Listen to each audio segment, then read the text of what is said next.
ഹോർമിസ് കടലിടുക്ക് ഇറാൻ അടച്ചതോടുകൂടി എണ്ണവില പെട്ടെന്നാണ് ഉയർന്നത്. പല രാജ്യങ്ങളിലും എണ്ണയുടെ വില കുതിച്ചു കയറുന്നു എന്നുള്ള വാർത്തകൾ വരുന്നു. ഇത് എത്രമാത്രം ലോക രാജ്യങ്ങളെ ബാധിക്കും? ശരിക്കും പറഞ്ഞാല് എണ്ണവില ഞെട്ടിച്ചിരിക്കുകയാണ്. ഇപ്പോ ഇന്നലത്തെ ഏറ്റവും അവസാനത്തെ വ്യാപാരം നടന്നത് ബ്രന്റ് എന്ന ഒരു ബെഞ്ച് മാർക്ക് ബ്രാൻഡ് ഉണ്ട്. ഈ എണ്ണയ്ക്ക് ക്രൂഡ് ഓയിലിന് പല ബെഞ്ച് മാർക്കുകൾ എന്ന് പറയുന്ന പല വെറൈറ്റികളുണ്ട്.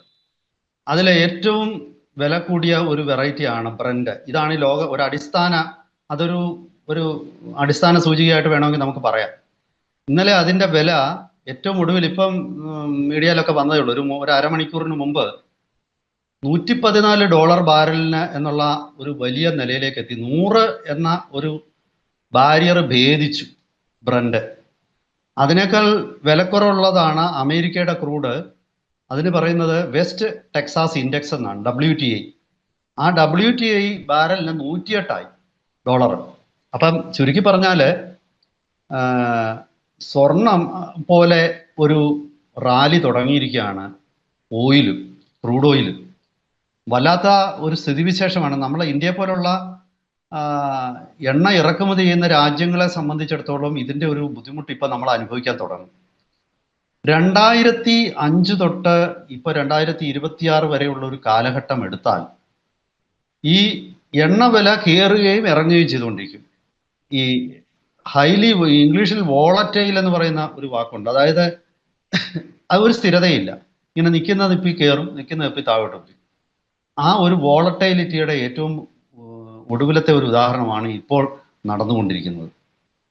അതായത് ഈ ഹോർമൂസ് കടലിടുക്ക് വഴിയുള്ള എണ്ണയുടെ നീക്കം തടസ്സപ്പെട്ടപ്പോൾ ഗൾഫിന്റെ എണ്ണ, ഒരു രാജ്യത്തിനും ഗൾഫിലെ വളരെ കുറച്ച് എണ്ണ മാത്രമേ അവർക്ക് ഇപ്പോൾ വേറെ രീതിയിൽ വിൽക്കാൻ പറ്റുന്നുള്ളൂ. ഗൾഫിന്റെ മുഴുവൻ എണ്ണയും ഹോർമൂസ് വഴിയാണ് വരുന്നത്. സൗദി അറേബ്യ, ഒമാൻ, ഖത്തറിന്റെ എണ്ണയും LNGയും, അതുപോലെ UAE, പിന്നെ കുവൈത്ത്, ഇറാഖ്, ഇവരുടെ എല്ലാ എണ്ണ ഈ ഹോർമൂസ് കടലിടുക്ക് വഴിയാണ് വരുന്നത്. അപ്പൊ ഹോർമൂസിലൂടെയുള്ള എണ്ണയുടെ നീക്കം തടസ്സപ്പെട്ടപ്പോൾ ഉണ്ടായ ഒരു സ്ഥിതിവിശേഷമാണ്. പക്ഷെ ഇതൊരു ദീർഘകാലത്തേക്ക് ഈ എണ്ണയുടെ വില അങ്ങനെ കൂടി സ്വർണം പോലെ അങ്ങ് മേളോട്ട് പോകും, പിന്നെ ഇറങ്ങാതിരിക്കുക, അതൊന്നും സംഭവിക്കാൻ പോകുന്നില്ല. നമ്മൾ അതിനെക്കുറിച്ച് പറയണം. ഞാനിപ്പോൾ പറയുമ്പോൾ ഈ 2005 മുതൽ ഉള്ള എണ്ണയുടെ വിലയുടെ നീക്കം നമുക്കൊന്ന് നോക്കാം. 2005 ക്രൂഡ് ഓയില് ബാരലിന് ആദ്യം 2005 തുടക്കത്തിലൊക്കെ ബാരലിന് $40 എന്നുള്ള ഒരു നിലയിലായിരുന്നു എത്തിയിരുന്നത്. പിന്നീട് അത് ഒടുവിൽ 60 ആയി. 2008 ആയപ്പം സർവകാല അതുവരെയുള്ള റെക്കോർഡ് വിലയിലേക്ക് ക്രൂഡ് ഓയിൽ എത്തി. ബാരലിന് $140 എന്നുള്ള നിലയിലേക്ക് ക്രൂഡ് ഓയിൽ വില എത്തി 2008. പിന്നെ അത് താഴോട്ടിറങ്ങി. ആ സമയത്തുണ്ടായ ഒരു ലോക സമ്പദ്ഘടനയിലുണ്ടായ ഒരു ക്രൈസിസ് ഉണ്ടായിരുന്നു, അല്ലെങ്കിൽ വളർച്ചയുടെ ഒരു മുരടിപ്പ്. ആ മുരടിപ്പൊക്കെ ആയിരുന്നു ഈ ഒരു എണ്ണയുടെ വില അങ്ങനെ നിൽക്കാനുള്ള കാര്യം. പിന്നീട് എണ്ണ വില 140 പതുക്കെ താഴോട്ട് വന്നു. അങ്ങനെ താഴോട്ട് വന്നിട്ട് അത് കുറഞ്ഞ് $40 എന്നൊക്കെ ഉള്ള ഒരു സ്ഥിതിയിലേക്ക് വീണ്ടും കാര്യങ്ങൾ എത്തി. 40-60 ആ ഒരു മേഖലയിൽ ഒരു ബാൻഡ് എന്നാണ് അവർ പറയുന്നത് അതിന്. ആ ബാൻഡിൽ സ്റ്റെബിലൈസ് ചെയ്തു. പിന്നീട് അതുപോലെ 2011 ഇത് വീണ്ടും കൂടി. 2011 ഗൾഫിലൊക്കെ ഒരു ജനാധിപത്യ പ്രക്ഷോഭം നടക്കുമ്പോൾ അത് അവിടുത്തെ ഉൽപാദനത്തെ ബാധിക്കും, അല്ലെങ്കിൽ അവിടുത്തെ ഒരു രാഷ്ട്രീയ അസ്ഥിരത ഉണ്ടാകും എന്നൊക്കെയുള്ളൊരു പേടിയിൽ $100 ബാരലിന് ഉള്ള നിലയിലേക്ക് 2014 എത്തി. 2016 ആയപ്പോൾ അത് പിന്നെ ഇടിഞ്ഞ് $48 എന്നുള്ള നിലയിലെത്തി. 2019 ആയപ്പോൾ അതൊന്ന് സ്റ്റേബിളായി 60 തൊട്ട് 70 വരെയുള്ള ഒരു വിലയുടെ ബാൻഡിലോട്ട് വന്നു. പിന്നീട് കുറച്ച് ആശങ്കകളൊക്കെ വന്നു കോവിഡ് കാലത്ത്. ഇപ്പം ഈ യുദ്ധം തുടങ്ങുന്നതിന് മുമ്പ് യഥാർത്ഥത്തിൽ എണ്ണവില താഴോട്ട് പോയിക്കൊണ്ടിരിക്കുകയായിരുന്നു. ശരിക്കും പറഞ്ഞാല് ഇടയ്ക്ക് ബ്രന്റിന്റെ വില $60 ബാരൽ എന്നുള്ള നിലയിൽ താഴെ വന്നു. ഇപ്പോ നടക്കുന്ന ഈ എണ്ണയുടെ മാർക്കറ്റിലുള്ള ചലനങ്ങൾ നോക്കുമ്പോൾ അത് ഉൽപാദനത്തിന്റെയോ അല്ലെങ്കിൽ പിന്നെ ഉപയോഗത്തിന്റെയോ പ്രശ്നമല്ല. അത് ഈ ജിയോ പൊളിറ്റിക്കൽ ടെൻഷന്റെ പ്രശ്നമാണ്. അതായത് അതിന്റെ ട്രാൻസ്പോർട്ടേഷന്റെ പ്രശ്നമാണ്. ഇപ്പൊ നമ്മൾ സാധാരണ ഒരു വസ്തുവിന്റെ വില കൂടുകയാണെങ്കിൽ അതിന്റെ ഉൽപാദനം കുറയുക, ഡിമാൻഡ് കൂടുക.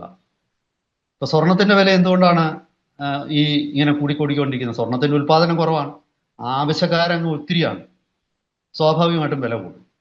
പക്ഷെ എണ്ണയുടെ ഇപ്പോഴത്തെ ഈ വില കയറ്റം, കുത്തനെയുള്ള ഈ വിലക്കയറ്റം, എണ്ണയുടെ ഉൽപാദനം എങ്ങും കുറഞ്ഞിട്ടൊന്നുമില്ല. ചില റിഫൈനറികൾക്ക് നേരെ ആക്രമണം നടത്തുന്നുണ്ടെന്നുള്ളതല്ലാതെ ഓയിൽ എക്സ്ട്രാക്ഷൻ, ഓയിൽ പ്രൊഡക്ഷൻ സ്ഥലങ്ങളിലേക്കൊന്നും ആക്രമണമൊന്നും ഉണ്ടായിട്ടില്ല.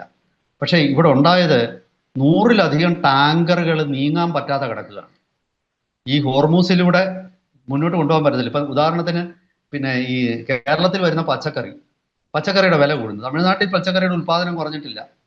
പക്ഷെ പിന്നെന്താ വില കൂടിയതെന്ന് ചോദിച്ചാൽ, കേരളത്തിലോട്ട് കൊണ്ടുവരേണ്ട ലോറി ഇങ്ങോട്ട് കടത്തി വിട്ടില്ലെങ്കിൽ വില കൂടുമല്ലോ, സ്വാഭാവികമാണ്. കേരളത്തിലെ മാർക്കറ്റിൽ അവൈലബിലിറ്റി കുറയും. അപ്പൊ അതാണ് ഇവിടെ സംഭവിച്ചിരിക്കുന്നത്. ഇനി ഇപ്പോ അമേരിക്കയെ സംബന്ധിച്ചിടത്തോളം, അമേരിക്ക ലോകത്തിന് നൽകുന്ന ഉറപ്പ് ഇതൊരു താൽക്കാലിക പ്രതിഭാസമാണ്. ഈ എണ്ണവില കയറ്റം ഒരു ഒറ്റ മാസം അല്ലെ 2 മാസം അതിനുള്ളിൽ നമ്മൾ പിടിച്ചു നിർത്തിയിരിക്കും. ഇതാണ് അമേരിക്ക കൊടുക്കുന്ന ഉറപ്പ്. ഇപ്പൊ ഞാൻ ഈ പറഞ്ഞ ഹോർമൂസ് ആണ് ലോകത്തിലെ എണ്ണയുടെ നീക്കത്തിന്റെ ഒരു 25% ഹോർമൂസ് വഴിയാണ്. പക്ഷേ റഷ്യയുടെ എണ്ണ ഹോർമൂസ് വഴിയല്ല വരുന്നത്. അത് പിന്നെ സൂയസ് കനാൽ വഴിയാണ് വരുന്നത്.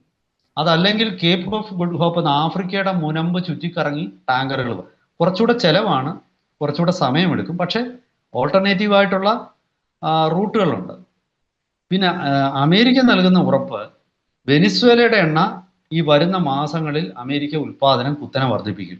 അവിടേക്ക് ഈ ഉയർന്നു നിൽക്കുന്ന എണ്ണ വില കാരണം തൽക്കാലത്തേക്ക് അമേരിക്കയ്ക്ക് അത് വലിയ ലാഭമായിരിക്കും. അവിടെ കൊണ്ട് മുതൽ മുടക്കിയാൽ അമേരിക്കൻ കമ്പനികൾ, ഇപ്പൊ എക്സോൺ മൊബൈൽ അല്ലെ ഡച്ച് കമ്പനി ഷെല്ല്, ഇങ്ങനെയൊക്കെയുള്ള കമ്പനികൾ അവിടെ വലിയ രീതിയിൽ പണം മുടക്കിയിട്ട് അവർ ഉൽപാദനം വർദ്ധിപ്പിക്കും.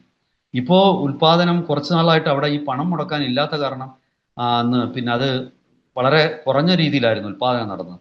അതൊക്കെ തന്നെ ഏതാണ്ട് ഒരു 6 മാസം കൊണ്ട് അതിൻ്റെ ഒരു 50% അവർ വർദ്ധിപ്പിക്കും. അപ്പോൾ ഇപ്പോഴത്തെ ഈ പ്രതിസന്ധി അതോടുകൂടി മറികടക്കുമെന്നാണ്. ഇന്ത്യയെ പോലുള്ള രാജ്യങ്ങൾക്ക് അമേരിക്ക നൽകുന്ന ഉറപ്പ്, തൽക്കാലത്തേക്ക് ഈ പ്രതിസന്ധി തീരുന്നിടം വരെ നിങ്ങൾ റഷ്യയിൽ നിന്ന് എണ്ണ വാങ്ങിച്ചോളൂ എന്നുള്ളതാണ്. ഇപ്പം ആദ്യം 1 മാസത്തെ ഇളവ് എന്ന് പറഞ്ഞ് ഇന്ത്യക്ക് തന്നു, പിന്നീട് അത് കൂട്ടിയിട്ടുണ്ട്. എന്തായാലും അത് കുറച്ചുകൂടെ വർദ്ധിക്കും എന്നാണ് ഞാൻ നോക്കുന്നത്. കൂടുതൽ സമയപരിധി ഇന്ത്യ അത് അത്ര വലിയ കാര്യമായിട്ട് എടുക്കുന്നില്ല. പക്ഷേ എന്നിരുന്നാലും അമേരിക്കയെ അങ്ങനെ നമുക്ക് ഒറ്റയടിക്ക് തള്ളിക്കളയാൻ പറ്റുന്ന ഒരു സാഹചര്യമൊന്നും ലോകത്താർക്കും ഇല്ല. കാരണം ചൈന പോലും അമേരിക്കയുമായിട്ട് ഇക്കാര്യത്തിൽ ചർച്ച നടത്തുന്നുണ്ട്. അങ്ങനെ ചർച്ച നടത്തുന്ന ഒരു സ്ഥിതിവിശേഷത്തിൽ സ്വാഭാവികമായിട്ടും ഈ എണ്ണയുടെ ഇപ്പോഴത്തെ ഗൾഫിൽ നിന്നുള്ള ഉൽപാദനത്തിന് സംഭവിച്ചിരിക്കുന്ന, അല്ലെ അവിടെ നിന്നുള്ള എണ്ണ നീക്കത്തിന് സംഭവിച്ചിരിക്കുന്ന തടസ്സത്തെ മറികടക്കാനായിട്ട് അവര് ഈ റഷ്യൻ എണ്ണയും വെനിസ്വേലൻ എണ്ണയും മാർക്കറ്റിൽ ഫ്ലഡ് ചെയ്യിച്ചിട്ട്, അതായത് മാർക്കറ്റിൽ അങ്ങോട്ട് ഒഴുക്കിയിട്ട് അവരെ ഇതിനെ തൽക്കാലം മറികടക്കും. എനിക്ക് തോന്നുന്നു തൽക്കാലം ഈ ഗൾഫ് പ്രതിസന്ധി റഷ്യക്ക് ഒരു നേട്ടമാണ്. കാരണം റഷ്യയിൽ നിന്ന് ശ്രദ്ധ അങ്ങ് മാറി. ഇപ്പൊ ആരെങ്കിലും പിന്നെ റഷ്യ യുക്രൈൻ യുദ്ധത്തെ കുറിച്ച് സംസാരിക്കുന്നുണ്ടോ? മിണ്ടുന്നില്ല, ഒറ്റ അക്ഷരവും മിണ്ടുന്നില്ല, ആരും മിണ്ടുന്നില്ല. അതുപോലെ തന്നെ റഷ്യയുടെ കയ്യിൽ നിന്ന് എണ്ണ വാങ്ങിക്കുന്നതിനെ കുറിച്ച് ഒരു പരാതിയില്ലല്ലോ അമേരിക്കയ്ക്ക്. തൽക്കാലം അതിനെക്കുറിച്ചും ഒരക്ഷരവും മിണ്ടുന്നില്ല. അപ്പൊ റഷ്യയെ സംബന്ധിച്ച് ഈ ഉർവശി ശാപമാണെങ്കിലും ഇതൊരു ഉപകാരം പോലെ ഉള്ള ഒരു സംഭവമായിട്ട് മാറിയിരിക്കുകയാണ്. ഇതിപ്പോ ഒരിടത്ത് പ്രശ്നം ഉണ്ടാകുമ്പോൾ മറ്റേതങ്ങ് മറക്കും. അമേരിക്കയുടെ ഒരു തരത്തിൽ അമേരിക്കയുടെ ഒരു പരിമിതിയാണ് ഇത് കാണിക്കുന്നത്. കാരണം അമേരിക്കയ്ക്ക് റഷ്യയോടുള്ള ഈ പറയുന്ന എന്തിനായിരുന്നു ഇത്രയും നാള് ഇങ്ങനെയാണെങ്കിൽ ഈ റഷ്യയുടെ തലയിൽ ഈ ഉപരോധം എല്ലാം കൊണ്ടുവച്ചത്? എന്നാ പിന്നെ ഏതെങ്കിലും ഒരു പ്രശ്നം തീർത്തിട്ട് പോരെ മറ്റൊരിലോട്ട് ചാടുന്നത്? അത് റഷ്യയുടെ പ്രശ്നം തീർന്നുമില്ല, പുതിയൊരു പ്രശ്നം തുടങ്ങുകയും ചെയ്തു. അപ്പം ദീർഘകാല അടിസ്ഥാനത്തിൽ ഈ യുദ്ധം അമേരിക്കയുടെ പിന്നെ താല്പര്യങ്ങൾക്ക് ഒരുപാട് ഹാനി വരുത്തുന്നുണ്ട്. ഞാൻ അതുകൂടെ പറയുകയായിരുന്നു. അപ്പോ ഈ എണ്ണ വ്യാപാരത്തിന്റെ നിയന്ത്രണം എന്നും കൈവശം വെക്കുക എന്നുള്ളതാണ് ഈ വെനിസ്വേല ആക്രമിച്ചതിന്റെയും ഇറാൻ ആക്രമിക്കുന്നതിന്റെയും ഒക്കെ പിന്നിൽ അമേരിക്കയുടെ ഉള്ള. അത് ഇതേ ലക്ഷ്യം കൊണ്ട് തന്നെയാണ് അമേരിക്ക പണ്ട് ഇറാഖിനെ ആക്രമിച്ച് തീർത്തതും ലിബിയെ ആക്രമിച്ച് തീർത്തതും ഒക്കെ. പക്ഷേ അങ്ങനെയെല്ലാം ഒരു ലക്ഷ്യത്തിൽ വന്നിട്ട് ഒടുവിൽ സംഭവിക്കാൻ പോകുന്നത് ഈ എണ്ണ വ്യാപാരത്തിന്റെ നിയന്ത്രണം അമേരിക്കയുടെ കയ്യിൽ നിന്ന് പോകും. കാരണം ഇപ്പൊ റഷ്യയെ സംബന്ധിച്ചിടത്തോളം റഷ്യക്ക് ആവശ്യത്തിന് എണ്ണ വിൽക്കാൻ തുടങ്ങും. റഷ്യ ഈ കഴിഞ്ഞ ദിവസം ഇന്ത്യയോട് പറഞ്ഞിരിക്കുന്നത് ലോകത്തിന്റെ പല ഭാഗങ്ങളിലുമായിട്ട് റഷ്യയുടെ എണ്ണ ടാങ്കറുകൾ തയ്യാറായിട്ട് കിടക്കുക നീങ്ങാനായിട്ട്. 9 മില്യൺ കപ്പലുകൾ, ടാങ്കർ, വലിയ കൂറ്റൻ എണ്ണ വാഹിനി കപ്പലുകൾ, ക്രൂഡ് കൊണ്ടുപോകുന്ന കപ്പലുകൾ. ആ കപ്പലുകളിൽ മാത്രം 9 മില്യൺ ബാരൽ കിടപ്പുണ്ട്. മനസ്സിലായോ? അപ്പം അത് ഉടൻ തന്നെ ഇന്ത്യയിലേക്ക് ഈ കപ്പൽ നീങ്ങാൻ ഉള്ള നിർദ്ദേശം കൊടുത്തു കഴിഞ്ഞു എന്നാണ് പറയുന്നത്. അത് നിങ്ങൾ വെയിറ്റ് ചെയ്യേണ്ട കാര്യമേ ഇല്ല. ഞങ്ങളുടെ കപ്പൽ എണ്ണയായിട്ട് കിടക്കുകയാണ്, നിങ്ങളുടെ പോർട്ട് ഒക്കെ ക്ലിയർ ആക്കിക്കോ, അവിടുത്തെ സംവിധാനങ്ങളെല്ലാം ക്ലിയർ ആയിക്കോ അൺലോഡ് ചെയ്യാനായിട്ട്. സാധനം പറയുന്നതിന് മുമ്പ് എത്തിക്കഴിയും. ഓർഡർ നൽകി നിങ്ങൾ പറയുമ്പോൾ ഞങ്ങൾ നിങ്ങളുടെ പോർട്ടിൽ സാധനം എത്തിച്ചിരിക്കും എന്നുള്ള ഒരു സ്ഥിതിയിലേക്ക് റഷ്യക്ക്. ഈ ഹോർമിസ് കടലിടുക്കില് ഏകദേശം 120 ഇന്ത്യയുടെ കപ്പലുകൾ കാത്തു നിൽക്കുന്നു എന്നുള്ള വാർത്ത പുറത്തു വരുന്നുണ്ട്. വല്ല കാരണവശാലും ഇവിടെ മിസൈൽ പതിക്കുകയോ ബോംബാക്രമണം നടത്തുകയോ ഒന്നും വന്നു കഴിഞ്ഞാൽ അത് വലിയ ദുരന്തമായി മാറില്ലേ? തീർച്ചയായിട്ടും. അതുകൊണ്ടാണ് ഇറാൻ ഒരു ഭാഗത്തു നിന്ന് ഇന്ത്യയോട് പറഞ്ഞിട്ടുണ്ട് ഇന്ത്യയുടെ കപ്പലുകൾക്ക് നേരെ ആക്രമണം ഉണ്ടാകില്ല എന്ന്. പക്ഷെ എന്നിരുന്നാലും ഈ കപ്പലുകൾ അവിടെ നിന്ന് യാത്ര തിരിക്കുന്നില്ല. അപ്പോൾ ഞാൻ മനസ്സിലാക്കുന്നിടത്തോളം ഒരു ദുരന്തത്തിനുള്ള സാധ്യത ഇല്ലാതൊന്നുമില്ല. കാരണം ഇത് എന്തെങ്കിലും കാരണവശാൽ ഒരു മിസൈലോ ഒരു അല്ലെങ്കിൽ മൈനോ ടോർപിഡോയോ ഒക്കെ ഇതിന് നേരെ ആരെങ്കിലും പ്രയോഗിച്ചാലോ? ഇതിപ്പം ഇറാൻ തന്നെ പ്രയോഗിക്കണമെന്നല്ലോ, വേണ്ടി വന്നാലേ ഇന്ത്യ ഒന്ന് ദേഷ്യം പിടിപ്പിക്കാൻ അമേരിക്ക തന്നെ ഒരു ഇറാന്റെ കൊടി വെച്ച ഒരു കപ്പൽ അമേരിക്ക അങ്ങോട്ട് വിടുന്നു, 2-3 ഇന്ത്യൻ കപ്പൽ തകർക്കുന്നു. അപ്പൊ ഇന്ത്യക്ക് ഇറാനോട് ഇന്ത്യയിൽ പൊതുജനാഭിപ്രായം ഇറാൻ എതിരാവും. അങ്ങനെ ഉണ്ടാകട്ടെ എന്ന് കരുതി അമേരിക്ക അത് ചെയ്യും. എനിക്ക് തോന്നുന്നു അങ്ങനെയൊക്കെയുള്ള ഒരു സാധ്യതകൾ നിലനിൽക്കുന്നതുകൊണ്ടാവാം ഇന്ത്യ ഇക്കാര്യത്തിൽ തൽക്കാലം ആ കപ്പലുകൾ യുദ്ധം കഴിയുന്നത് വരെ അവിടെ നിൽക്കട്ടെ എന്നുള്ള ഒരു തീരുമാനത്തിലേക്ക് എത്തിയത്. കാരണം അല്ലെങ്കിൽ ഇത് തകർക്കുന്ന ആരാണെന്നും നമുക്ക് പറയാൻ പറ്റില്ല. കാരണം അമേരിക്കയെ സംബന്ധിച്ച് നാളുകളായിട്ട് എങ്ങനെയും അമേരിക്കയോടൊപ്പമുള്ള യുദ്ധങ്ങളിൽ ഇന്ത്യ പങ്കെടുക്കണമെന്നാണ് അമേരിക്കയുടെ നിലപാട്. കാരണം ഏറ്റവും കൂടുതൽ ആൾശേഷിയുള്ള ഒരു രാജ്യം. ഇപ്പൊ ഇന്ത്യൻ സൈനികരെ അമേരിക്കക്ക് കിട്ടിയാൽ അമേരിക്കക്ക് പിന്നെ സ്വർഗം പോലെ. അമേരിക്ക ഇന്ത്യൻ സൈനികരെ വെച്ച് ലോകം മുഴുവൻ കീഴടക്കും. മനസ്സിലായോ? കാരണം ഇന്ത്യക്ക് ആൾശേഷി ഭയങ്കരമായിട്ടുണ്ട്. ഇന്ത്യയിൽ ഇപ്പോൾ ഒരു 10,000 സൈനികർ കൊല്ലപ്പെട്ടാലും ഇവിടെ അങ്ങനെ വലിയൊരു പ്രക്ഷോഭമൊന്നും ഉണ്ടാകത്തില്ല. ഇവിടെ അവർ രക്തസാക്ഷികളായിട്ട് തന്നെ നിൽക്കും. അമേരിക്കയിലൊക്കെ അങ്ങനെ 100,000 അമേരിക്കൻ സൈനികർ കൊല്ലപ്പെട്ടു എന്ന വാർത്ത വന്നാൽ പിന്നെ അമേരിക്കക്ക് യുദ്ധം ചെയ്യാൻ പറ്റില്ല. അത് നമ്മുടെ മാനസികാവസ്ഥയുടെ വ്യത്യാസമാണ്. ഇന്ത്യക്കാരങ്ങനല്ല. ഇന്ത്യക്കെതിരെ വലിയ തോതിൽ ആക്രമണം നടന്നു എന്നുണ്ടാൽ ഇന്ത്യക്കാർ മരിക്കാൻ തയ്യാറാണ്. ഇന്ത്യക്കാർ അതിൽ വലിയൊരു പ്രശ്നമൊന്നും കാണില്ല. ചുരുക്കി പറഞ്ഞാൽ അങ്ങനെ ഒരു അവസ്ഥയിലേക്ക് ഇന്ത്യയെ തള്ളിവിടാനായിട്ട് അമേരിക്ക കുറെ നാളായിട്ട് ശ്രമിക്കുന്നുണ്ട്. അത്തരം ശ്രമം ഇല്ലാതാക്കാനായിരിക്കാം ബുദ്ധിപൂർവ്വം ഇന്ത്യ തൽക്കാലം കപ്പൽ അവിടെ കിടക്കട്ടെ എന്ന് ഉള്ളൊരു തീരുമാനത്തിലെത്തി. ഇറാന്റെ വാഗ്ദാനങ്ങൾ നിലനിൽക്കുമ്പോഴും ഇന്ത്യ തൽക്കാലം അത് ഉപയോഗിക്കാൻ തയ്യാറല്ല. അതാണ് ഇപ്പോഴത്തെ ഒരു വസ്തുത. എന്തായാലും ഈ യുദ്ധം നീളുകയാണെങ്കിൽ എണ്ണവില എല്ലാ രാജ്യങ്ങളും കുതിച്ചു കയറും. അത് തിരിച്ചടി കിട്ടുന്നത് ശരിക്കും അമേരിക്കയ്ക്ക് തന്നെയല്ലേ? തീർച്ചയായിട്ടും. കറങ്ങി തിരിഞ്ഞ് ഒരു ഒടുവിൽ ഈ ഓയിൽ ഇൻഡസ്ട്രി നിയന്ത്രിക്കുക എന്നുള്ള അമേരിക്കയുടെ ലക്ഷ്യം തൽക്കാലത്തേക്ക് അമേരിക്കയ്ക്ക് അതുകൊണ്ട് നേട്ടമുണ്ടെങ്കിലും ഒരു ലോങ് റണ്ണിൽ ഈ യുദ്ധം ഒരുപാട് കാലം നീണ്ടു നിന്നാൽ ഓയിൽ ഇൻഡസ്ട്രിയുടെ നിയന്ത്രണം അമേരിക്കയ്ക്ക് നഷ്ടപ്പെടും എന്നാണ് ഞാൻ വിലയിരുത്തുന്നത്. കാരണം അതോടുകൂടി റഷ്യയുടെ എണ്ണയോ അല്ലെങ്കിൽ മറ്റു രാജ്യങ്ങളുടെ എണ്ണയോ തടയാൻ അമേരിക്കയ്ക്ക് പറ്റത്തില്ല. റഷ്യ വലിയ രീതിയിൽ എണ്ണ ഉൽപ്പാദിപ്പിച്ച് ലോക മാർക്കറ്റ് പിടിച്ചെടുക്കും. ഇതുവരെ അവർക്കുണ്ടായ സാമ്പത്തിക നഷ്ടമൊക്കെ ഈ ഒരൊറ്റ ഇറാൻ യുദ്ധം കൊണ്ട് റഷ്യ തിരിച്ചു പിടിക്കും. അതാണ് സംഭവിക്കാൻ പോകുന്നത്. പിന്നെ ചൈന, അതുകൂടെ പറഞ്ഞ് ഞാൻ അവസാനിപ്പിക്കാം. ചൈന റഷ്യ തമ്മിൽ എണ്ണക്കുഴലിലൂടെയാണ് കൂടുതൽ എണ്ണ വരുന്നത്, അത് കടൽ വഴിയല്ല. അപ്പൊ സ്വാഭാവികമായിട്ട് ചൈനയിലേക്ക് ലക്ഷക്കണക്കിന് ബാരലിലെ എണ്ണ അമേരിക്ക പമ്പ് ചെയ്യും. ചൈന ചെയ്യാൻ പോകുന്നത്, ഇത് ഇങ്ങനെ സംഭവിച്ചാൽ ചൈന റഷ്യയുടെ എണ്ണ ചൈനയെ കൊണ്ടുവന്നിട്ട് ചൈനയുടെ ടാങ്കറിലോട്ട് ഫില്ല് ചെയ്ത് ചൈന വേറെ രാജ്യങ്ങൾക്ക് വിൽക്കാൻ തുടങ്ങും.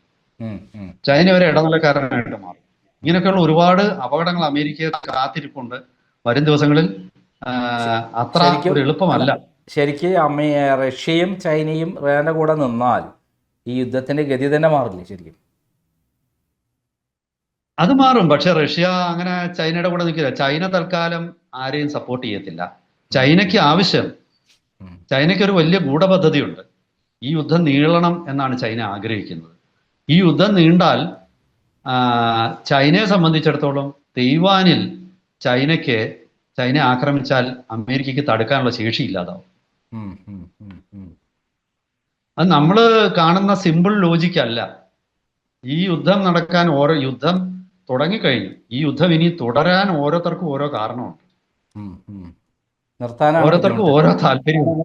നിർത്താനാണ് ബുദ്ധിമുട്ട്. Okay, thank you. അതെ അതെ അതെ.